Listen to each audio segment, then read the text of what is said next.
Assalamualaikum. Hai korang, hari ni Cik Jah nak share dengan korang apa different bihun sup ke, mi sup ke dengan bakso sup. Okey, Kak Cik Jah ada dua-dua sup tau. Mi sup pun ada, bakso pun ada. Tapi dua-dua ni menggunakan sup yang berbeza. Dia tak sama Okey, kalau yang bakso korang boleh tengok dia macam gini. Sup dia begini. Dalam sup dia ada berbola daging, ada tahu, ada kobis cincang juga. Ini sup dia lebih ceroy. Nampak tak? Dia lebih ceroy tapi dia berasa ya. Dia bukan ceroy-ceroy kosong. Lepas tu dia datang dengan ada cili bakso ni. Dengan ada cili sos dengan kicap.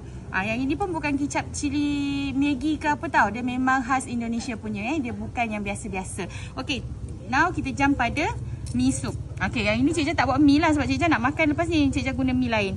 Okey, tapi dalam mi sup ni korang akan dapat udang, ada fishball, ada ayam. Dia tak sama tau dengan bakso. Bakso berbola daging tapi dalam mi sup korang akan dapat fishball, udang, ayam.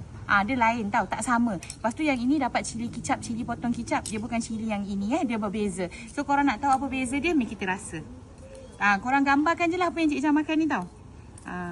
Sebab yang ni Cik Jah boleh makan sebab Cik Jah guna konjac mi. Kalau korang nak order konjac mi pun boleh kalau korang tak makan mi dengan bihun. Tapi jangan order lah, nanti habis stok aku. Korang order mi ke bihun ke kuih tiaw je tau. Sedap, dia berasa rempah.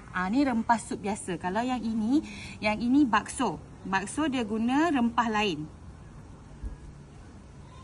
Batang bawang khas dengan lada putih. Nak tahu apa beza dia, nak rasa tahu sedap ke tak sedap, korang kena datang warung tau. Khamis hingga Isnin 5 petang hingga 10 malam. Datang tau. Datang pukul 5. Awal-awal datang. Jangan datang lambat-lambat. Nanti banyak benda yang dah habis. So korang kena datang awal-awal. Okey, bye korang. Jumpa lagi. Assalamualaikum.